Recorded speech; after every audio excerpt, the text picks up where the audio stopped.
नमस्कार, study IQ IAS Hindi में आप सभी लोगों का बहुत बहुत स्वागत है। मैं हूं विरत दुबे और जैसा कि आपको मालूम है, प्रत्येक मंगलवार को हम लोग महत्वपूर्ण योजनाओं के बारे में आपके लिए प्रोग्राम प्रस्तुत करते हैं, जिसे हम गवर्नमेंट स्कीम का नाम दे रहे हैं। और इसी क्रम में आज हम जिस योजना के बारे में डिस्कशन करने जा रहे हैं वह योजना है अग्निपथ योजना।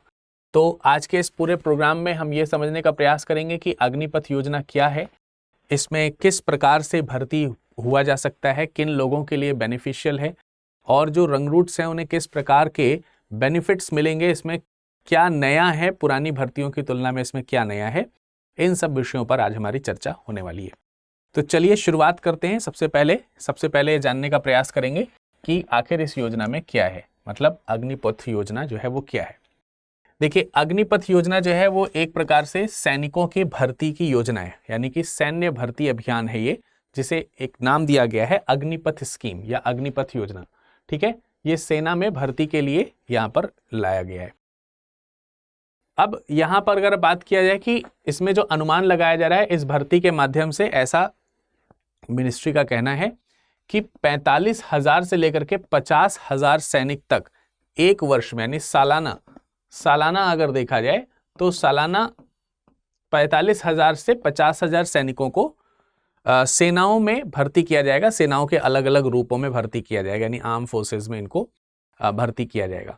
अब ये भर्ती होने वाले जो लोग होंगे, ऐसे अग्निपथ स्कीम के माध्यम से जिन लोगों की भर्ती होगी, इन लोगों को अग्निवीर कहा जाएगा। अग्निवीर, ठीक है, ऐसे लोग जो इसमें शामिल होंगे उन्हें अग्निवीर कहा जाएगा।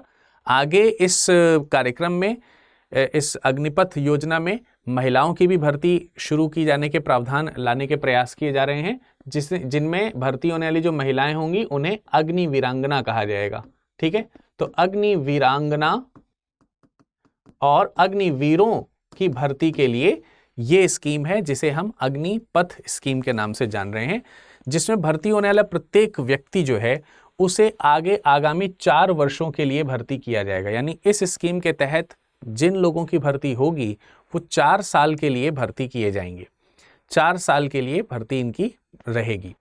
उसके बाद ये भर्ती प्रक्रिया इनकी समाप्त हो जाएगी। हालांकि इस 4 साल में जितने भी लोग भर्ती होंगे उसमें 25% लोग, जैसे कि 45,000 से 50,000 सैनिक जो भर्ती हो रहे हैं, इन 45 से 50,000 जो सैनिक भर्ती हो रहे हैं उनमें से 75% जो है वो रिटायर हो जाएंगे और 25% जो लोग हैं उन 25% लोगों को आगे स्थायी कमीशन दिया जाएगा, और वो भी 15 वर्षों के लिए। कितने वर्षों के लिए? 15 वर्षों के लिए स्थायी कमीशन दिया जाएगा। अब यहां तक पढ़ने से तो हमें यह लगता है कि मूलतः जो इस योजना का उद्देश्य है, इसमें सेना ये चाहती है कि उसके पास नौजवान जो हैं, वैसे भी सेना में जो सैनिक होते हैं उन्हें जवान कहा जाता है, लेकिन यह और अधिक नौजवान हो और ज़्यादा जो युवा प्रतिभा वाले लोग हों वो इसमें शामिल हों, क्योंकि सेना का और मंत्रालय का मानना है कि इस तरीके से जो कम आयु वाले या फिर युवा जो सैनिक होंगे, इनको प्रशिक्षण देने के साथ साथ जो तकनीकी ज्ञान है उसको, इनकी एडॉप्शन जो है वो ज़्यादा होती है, अच्छी तरीके से चीज़ों को समझ सकते हैं और न्यू टेक्नोलॉजी को हम अच्छी तरीके से इनके साथ में शेयर कर सकते हैं, क्योंकि इनकी सीखने और समझने की क्षमता ज़्यादा होगी। तो ये चीज़ हमको यहाँ पर समझ में आ रही है कि फिलहाल इस तरीके से ये रहेगा। ठीक है, तो सेना में क्या है ये गवर्नमेंट स्कीम, इसके बारे में मैंने आपको बताया, शायद आपको अभी तक यहाँ पे समझ में आ गया होगा। इसके अलावा गवर्नमेंट का ये भी मानना है कि जो रक्षा पेंशन बिल है उस पे काफ़ी, एक कह सकते हैं कि बोझ कम होगा। वास्तविक रूप में देखा जाए तो रक्षा पेंशन बिल ये सरकार के लिए काफ़ी बड़ा सरदर्द हमेशा रहता है, तो इसके माध्यम से रक्षा पेंशन बिल जो है वो भी थोड़ा सा कम होने की बात रहेगी। अब जब हमें पता चल गया है कि ये जो लोग अग्निपथ योजना में भर्ती होंगे, अग्निपथ स्कीम के अंतर्गत जो लोग भर्ती होंगे, उनमें मैंने आपको बताया कि 4 साल का कार्यकाल रहेगा उनका। ठीक है, इनमें से जो 25% होंगे जो आगे कंटिन्यू करेंगे नेक्स्ट 15 ईयर्स के लिए। ठीक है, इसके अलावा ये इसमें जो शामिल होने वाले जो सैनिक हैं, जो लोग आएंगे, उनको हम लोग अग्निवीर बोलेंगे, अग्निवीर या फिर अग्निवीरांगना बोलेंगे। ठीक है, वीरांगना, इनके बारे में ये कहा जाएगा आगे, वैसे अभी अग्निवीर की बात हो रही है। तो ये सारे जो लोग आएंगे, जो लोग भर्ती होंगे, उनके भर्ती होने की पात्रता का मानदंड क्या है, यानी कि कौन से ऐसे लोग हैं जिन्हें इस स्कीम के अंतर्गत भर्ती किया जाएगा। तो आइए उनके बारे में जानते हैं कि किन लोगों को इसके अंतर्गत भर्ती किया जा रहा है। सबसे पहले तो हम ये जानेंगे कि ये स्कीम किन लोगों के लिए है। ये स्कीम ऐसे लोगों के लिए है, यानी जो अग्निपथ स्कीम है ये ऐसे लोगों के लिए है या ऐसे सैनिकों को रिक्रूट किया जाएगा जिनके जो पद हैं वो अधिकारी स्तर से नीचे के होंगे। अधिकारी स्तर से जो है वो नीचे के पद, स्तर से नीचे, ठीक है। तो अधिकारी स्तर से नीचे के पद के जो सैन्य भर्तियां हैं उनके लिए ये स्कीम है, यानी कि कमीशन रैंक जो है, यानी अधिकारी रैंक के जो लोग हैं, अधिकारी रैंक के लिए अग्निवीर स्कीम नहीं है, ठीक है। जैसे कि आप एनडीए या सीडीएस के माध्यम से या दूसरे माध्यम से जब आप कमीशन रैंक पर पहुंचते हैं या कमीशन रैंक पे जब आप एंट्री करते हैं तो उसके लिए ये स्कीम नहीं है। जो सीधी रैली भर्ती वगैरह पहले हुआ करती थी उनके लिए ये जो स्कीम है उसको बोला जा रहा है अग्निवीर स्कीम, ठीक है। तो सैनिक जो हैं वो अधिकारी रैंक से नीचे के स्तर के होंगे, उनके लिए है। अब अगर हम आयु की बात करें तो भर्ती में जो लोग शामिल हो सकते हैं वो 17.5 वर्ष से लेकर के 21 वर्ष के युवा होने चाहिए। तो 17.5 से 21 वर्ष के युवाओं के बीच में भर्ती का कार्यक्रम रहेगा। अब इसी को लेकर के काफ़ी ज़्यादा लोगों के मन में आक्रोश भी था और आप लोगों ने सुना भी होगा कि तमाम सारे लोगों ने इसका विरोध प्रदर्शन भी किया। उसके पीछे लॉजिक यही है कि यदि कोई व्यक्ति 21 वर्ष में सेलेक्ट हो भी जाता है तो आगे 4 साल यानी कि 25 वर्ष में उसका रिटायरमेंट हो जाएगा, या फिर 17 वर्ष में या 17.5 वर्ष में अगर कोई रिक्रूट होता है तो लगभग 22.5 या 23 वर्ष में उसका जो है वो रिटायरमेंट हो जाएगा। तो इतनी अल्प आयु में उसका रिटायरमेंट हो जाएगा तो आगे क्या होगा, यानी जो 75% लोग जो कंटिन्यू नहीं कर पाएंगे 4 साल बाद, उनका क्या होगा, उसके लिए भी गवर्नमेंट ने यहाँ पर प्रावधान बताए हैं, उनके ऊपर हम चर्चा करेंगे। लेकिन जो 4 साल ये हैं उसमें उनको क्या लाभ होगा उसके लिए भी हम समझेंगे। अगर हम मानकों की बात करें कि किन मानकों के आधार पर इन्हें सेलेक्ट किया जाएगा, तो ये मानक वैसे ही हैं जैसे पहले सीधी भर्ती प्रक्रिया में होते थे। जो सीधी भर्ती प्रक्रिया हुआ करती थी उसमें जिस प्रकार के यहाँ पर सिलेक्शंस होते थे उसी प्रकार के सिलेक्शंस यहाँ पर हमको देखने को मिलेंगे। मतलब वही है सारी चीज़ें, शारीरिक जो क्षमता है या फिर जो भी स्किल टेस्ट वगैरह जो होते हैं वो सारे उसी प्रकार से होंगे जैसे पहले एक सीधी भर्ती प्रक्रिया में होते थे। उसका नाम यहाँ पर आपने अग्निवीर रखा हुआ है और कुछ जो टर्म्स हैं वो को चेंज किया गया है, जैसे कि मैंने आपको बताया कि ये इसकी जो कार्यावधि है वो 4 वर्ष के लिए। भर्ती के माध्यम की अगर हम बात करेंगे तो रैली भर्ती होगी। ये इसमें भर्ती का माध्यम जो है वो क्या है, रैली भर्ती है। और रैली भर्ती जो माध्यम है ये प्रत्येक वर्ष जो है एक साल में अगर देखा जाए तो प्रत्येक साल 2 बार की जाएगी, यानी इसकी फ्रीक्वेंसी अगर 2 बार, ठीक है। अगर हम इसकी फ्रीक्वेंसी की बात करते हैं तो इसकी फ्रीक्वेंसी कितनी है, इसकी फ्रीक्वेंसी है 2 बार, साल में 2 बार, ठीक है। ये चीज हमें ध्यान रखनी है। तो सीधी रैली भर्ती के माध्यम से एक साल में 2 बार की फ्रीक्वेंसी के साथ इसको लाया जाएगा और साथ ही साथ मैंने बोला आपको कि सीधी भर्ती प्रक्रिया के माध्यम से होगा। आयु इसमें 17.5 से लेकर के 17.5 से लेकर के 21 वर्ष तक जो है इसमें भर्ती प्रक्रिया रहेगी, यानी इस आयु वर्ग के लोग इस भर्ती में शामिल हो सकते हैं। और उन अधिकारियों को इसमें मतलब अधिकारी रैंक के नीचे के जो लोग होते हैं उनको इसमें नौकरी मिलेगी, कमीशन रैंक के लोगों को इसमें नौकरी नहीं मिलेगी, यानी उनके लिए स्कीम नहीं है, ठीक है। चलिए अगले पॉइंट पे चलते हैं।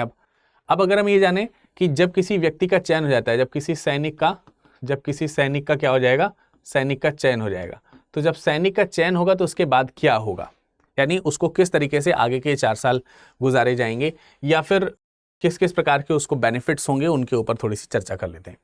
तो सबसे पहले हम बात करेंगे प्रशिक्षण अवधि की, क्योंकि मैंने बोला कि ये कार्यक्रम 4 वर्षों के लिए है प्रारंभिक तौर पे। तो इसमें से प्रारंभिक तौर में जो 4 महीने हैं उस 4 साल हैं, उस 4 साल में से भी 6 माह जो है वो प्रशिक्षण अवधि को दिए जाएंगे, ठीक है। अब 6 माह हमने प्रशिक्षण अवधि को दे दिए तो बचे कितने साल, 3.5 साल। तो 3.5 साल जो है 3.5 ईयर्स जो हैं ये आपकी तैनाती रहेगी, मतलब जो भी पोस्टिंग वगैरह रहेगी उसके लिए आपको 3.5 ईयर्स का वक्त दिया जाएगा। तो इस तरीके से ये 4 साल जो हैं, 4 साल में आपको ध्यान रखना है ये 4 ईयर्स जो है वो 6 मंथ्स का जो प्रोबेशन है या फिर ट्रेनिंग जो है उसमें इंक्लूडेड है। 3.5 साल का आपका एक तरीके से देखा जाए तो आपको तैनाती मिलेगी और 6 महीने का जो है आपको वो क्या है वो आपके लिए ट्रेनिंग का समय रहेगा, ठीक है। तो इस दौरान जो 4 साल आपके बीतेंगे, इस दौरान आपके वेतनमान जो है वो किस तरीके से रहेंगे, आपको जो वेतन मिलेगा वो किस तरीके से रहेगा, उसमें भी आपको अलग अलग जो डाइवर्जेंस हैं वो देखने को मिलते हैं। जैसे प्रारंभिक वेतन की अगर हम बात करें, इनिशियल स्टेज में वेतन की जो शुरुआत है वो 30,000 से हो रही है। कितने से हो रही है? 30,000 से। तो वेतन जो है वो 30,000 रुपए प्रति माह से शुरू होगा। ठीक, 30,000 रुपए प्रति माह ये वेतन होगा। और सेवा के अंत तक यानी चौथे साल पहुंचते पहुंचते तक आपका जो वेतन हो जाएगा वो 40,000 रुपए प्रति माह हो जाएगा। ठीक है, तो 30,000 से लेकर के 40,000 तक का आपको ये इंक्रीमेंट देखने को मिल सकता है। जैसे आप यहां पर भी देख पा रहे होंगे, 30,000 से लेकर के 40,000 तक एट द 4th ईयर आपका जो जॉब है उसमें मिलेगा आपको। ठीक है, तो ये बेनिफिट आपको है। इसके अलावा कुछ अतिरिक्त लाभ भी हैं। अतिरिक्त लाभ में सबसे इंपॉर्टेंट जो लाभ है वो है सेवा निधि कार्यक्रम में जमा की जाने वाली राशि। अब यहां पर एक चीज हमको ध्यान रखनी है कि जो ये 30,000 मिलेगा, जैसे फर्स्ट मंथ आपको जो सैलरी मिलेगी, फर्स्ट मंथ जो सैलरी मिलेगी वो आपको कितनी मिलेगी? 30,000। अब इस 30,000 में जो 30% है, इसका जो 30% है वो 30% आपका डिडक्ट हो जाएगा। जब ये 30% डिडक्ट हो जाएगा तो कितना हुआ? 9,900, है ना? माफ कीजिएगा, 3 का 9,000 रुपया।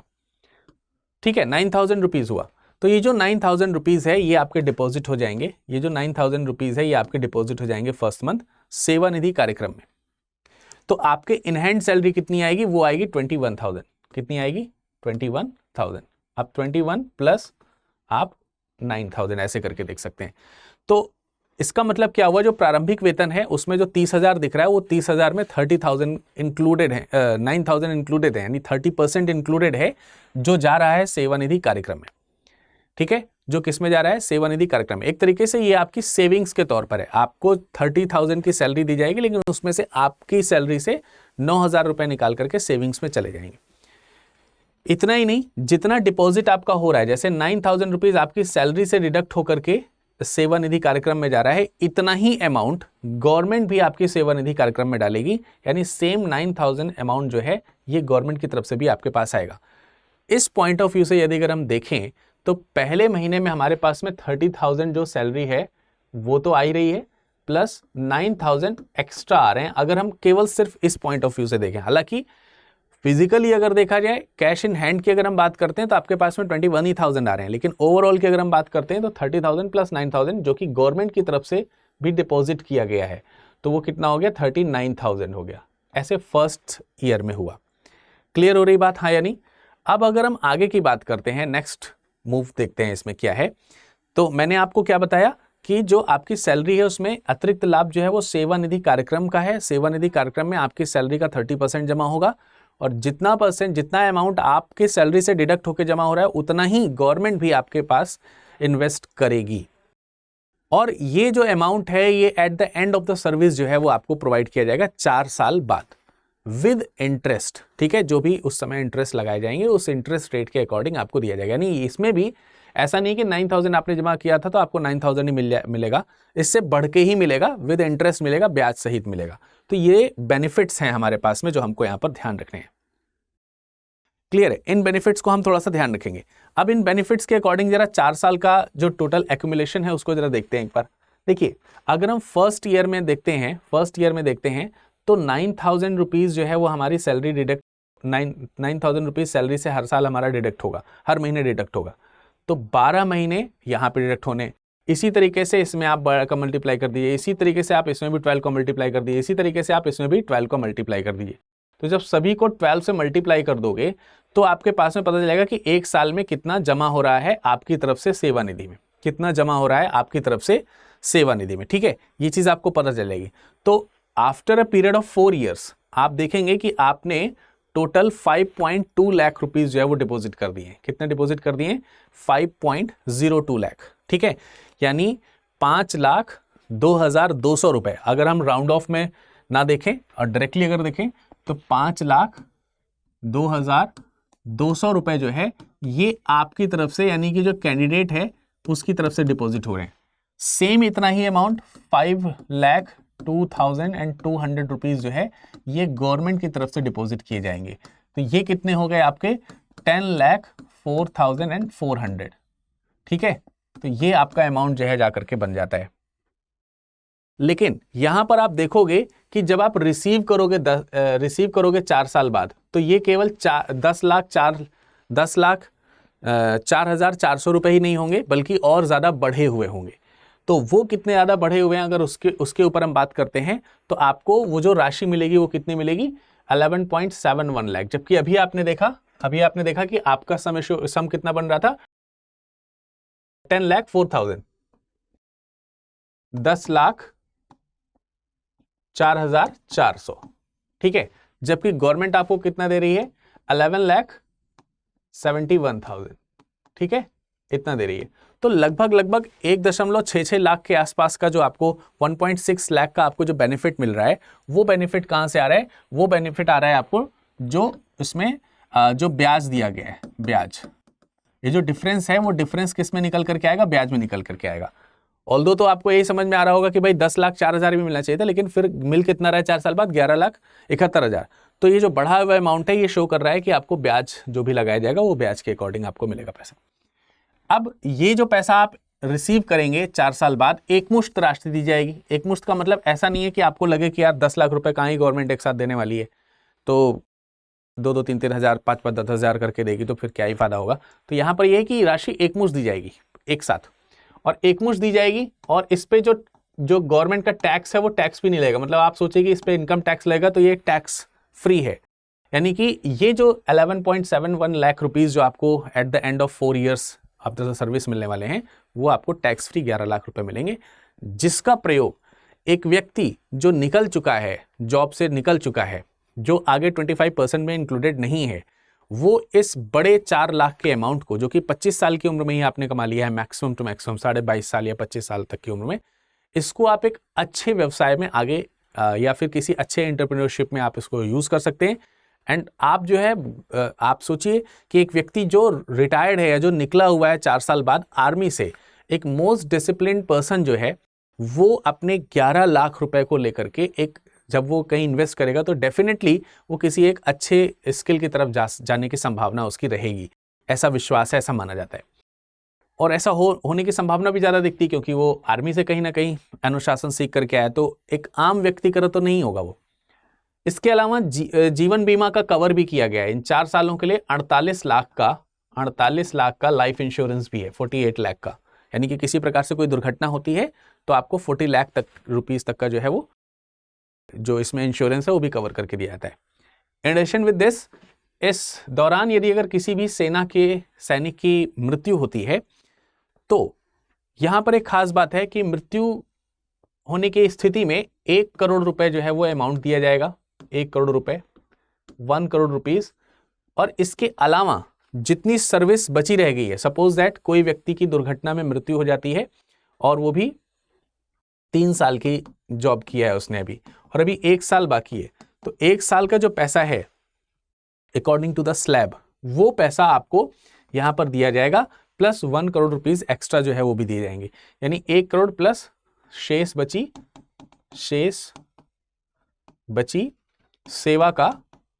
सेवा की जो सैलरी है वो भी आपको यहां पर प्रोवाइड कराई जाएगी। ये चीज स्कीम में कही गई है। तो यहां तक आपको पॉइंट समझ आएगा कि ये बेनिफिट्स हैं। इसके अलावा 25% लोग जिनको सेलेक्ट किया जा सकता है उनके परफॉर्मेंस के अकॉर्डिंग या फिर दूसरी स्केलिंग के अकॉर्डिंग, उन 25% लोगों को अगले 15 वर्षों के लिए पुनः भर्ती किया जाएगा, यानी उन्हें आगे कमीशन किया जा सकता है। यहां एक चीज ध्यान रखने की बात है कि जो 25% लोग यहां पर शामिल होंगे अगले 15 वर्ष के लिए, उनको ये तमाम सारी सुविधाएं जो यहां पर दी गई हैं, जो पीछे मैंने आपको सुविधाएं बताई हैं, वो सुविधाएं इनके ऊपर लागू नहीं होंगी। ये सुविधाएं सिर्फ उन लोगों के लिए लागू होंगी जिनका कार्यकाल 4 साल के बाद समाप्त हो रहा है। ठीक है, ये चीज एक एक्स्ट्रा पॉइंट के रूप में ध्यान रखना है। ऑप्शंस अगर बनेंगे तो आपको कंफ्यूज कर सकते हैं, इसलिए इन जो छोटे छोटे पॉइंट्स इनका ध्यान रखना है आपको।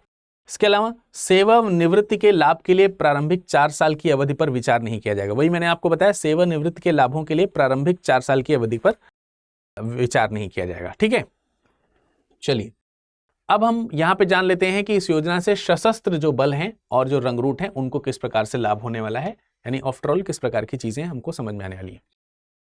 अगर हम वर्तमान स्थिति में देखें तो सेना से रिटायरमेंट या सेना के अंतर जो कार्यकाल होता है एक साधारण व्यक्ति का, अगर हम उसको देखें तो लगभग 32 वर्ष है। ठीक है, तो इसी को हम कह रहे हैं कि सेना की औसत आयु वर्तमान समय में अगर देखा जाए तो 32 ईयर्स है। और इस 32 ईयर्स को ऐसा माना जाता है, इस स्कीम को बनाने वाले लोग जो हैं वो ये युवा लोगों को सेना में ज्यादा रखना चाहते हैं विद एक्सपीरियंस। तो इस चीज को ध्यान में रखते हुए जो स्कीम है उसका ये मानना है कि अगर हम इसको लागू करेंगे इस स्कीम को, तो आगे 6-7 साल बाद जो सेना की ये जो आयु है 32 वर्ष, ये घट करके 26 वर्ष हो जाएगी, यानी कि हमारे पास और ज्यादा युवा लोग होंगे। तो सोच यही है कि जैसे हमारा जो देश है वो युवाओं का देश है, तो हमारी सेना भी युवाओं की सेना हो। इस पॉइंट ऑफ व्यू से इस कार्यक्रम को यहां पर प्रपोज किया गया है, राइट। तो यही है कि 6 से 7 वर्षों में घट करके 26 वर्ष हो जाएगा। इसके अलावा लेफ्टिनेंट जनरल पुरी जी का कहना है कि इस माध्यम से हम भविष्य के लिए सैनिक तैयार कर पाएंगे। उनका मानना यह है कि यदि अगर अचानक से किसी प्रकार के कैंपेनिंग की जरूरत पड़ जाती है, किसी वॉर सिचुएशन में अगर हमारी कंट्री आती है, तो हमारे देश के जो साधारण जवान भी हैं वो भी रिटायर्ड होने के बाद, क्योंकि एक बार उनको अनुशासन है, उन्हें मालूम है कि किस तरीके से सेना में काम होता है, तो इफ इन केस अगर कभी आगे जरूरत पड़ती है तो हमें फ्रेश ब्रीड जो है वो नहीं लेनी पड़ेगी। हमारे पास में जैसे 1999 में जब करगिल वार हुआ तो उस समय सेना की भर्ती में इस तरीके की प्रॉब्लम्स देखी गई। जो लोग भर्ती हो रहे थे वो उतने ज़्यादा कह सकते हैं कि एक्सपीरियंस नहीं थे। तो यहाँ पर जो लोग होंगे वो ऑलरेडी एक्सपीरियंस लोग हैं, इन्हें अप टू डेट करने में ज़्यादा समय नहीं लगेगा और हमारे पास में भविष्य के लिए तैयार सैनिक ऑलरेडी हमारे पास देश में व्यवस्थित रहेंगे।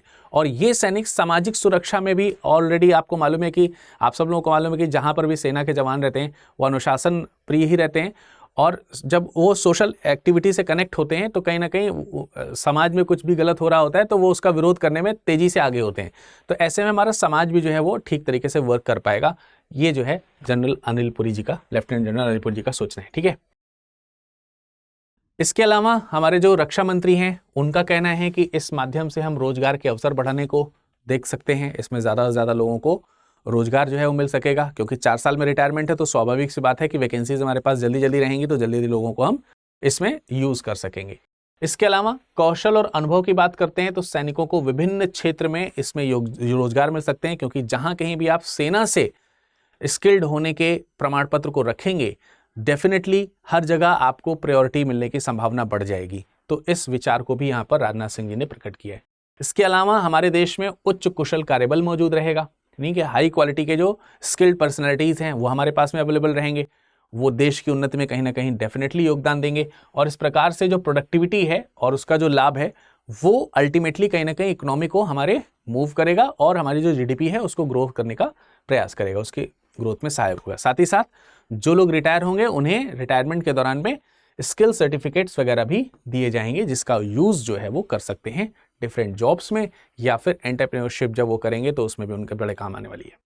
सो ये है ओवरऑल इस स्कीम का विचार, इस स्कीम के पीछे की मंशा। अब बारी है आज के प्रश्न की, जो कि आज से ही रिलेटेड है। पिछला जो सेशन मैंने लिया था जिसमें पीएम श्री योजना के बारे में मैंने आप लोगों को बताया था, उसमें मैंने आप लोगों से पूछा था कि अगली योजना के बारे में आपको कौन सी योजना पढ़नी है।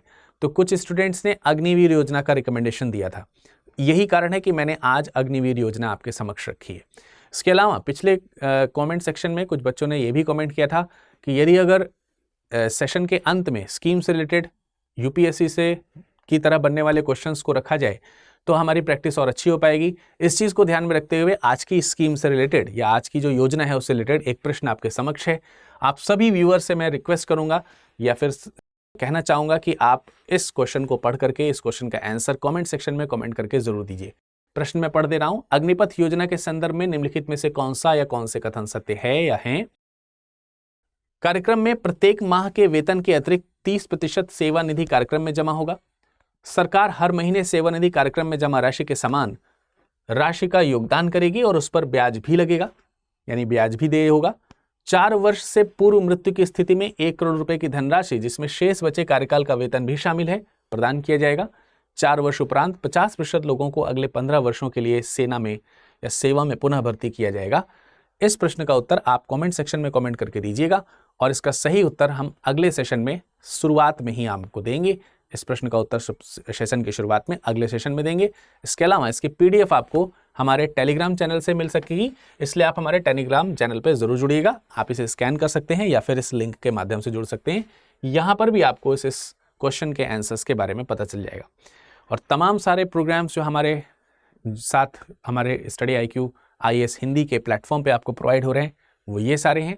इसमें दो प्रोग्राम्स और हैं, जो कि एक जिसमें आप गवर्नमेंट स्कीम पढ़ रहे हैं और दूसरा एवरी संडे आप लोगों को मिलता है इंपॉर्टेंट ऑर्गेनाइजेशंस के बारे में जानकारी बाय मनीष श्रीवास्तव। तो आप उस प्रोग्राम्स को भी ज़रूर देखा करिए। फिलहाल आज के इस लेक्चर में इतना ही। मुलाकात करेंगे अगले सत्र में, तब तक के लिए नमस्कार, धन्यवाद।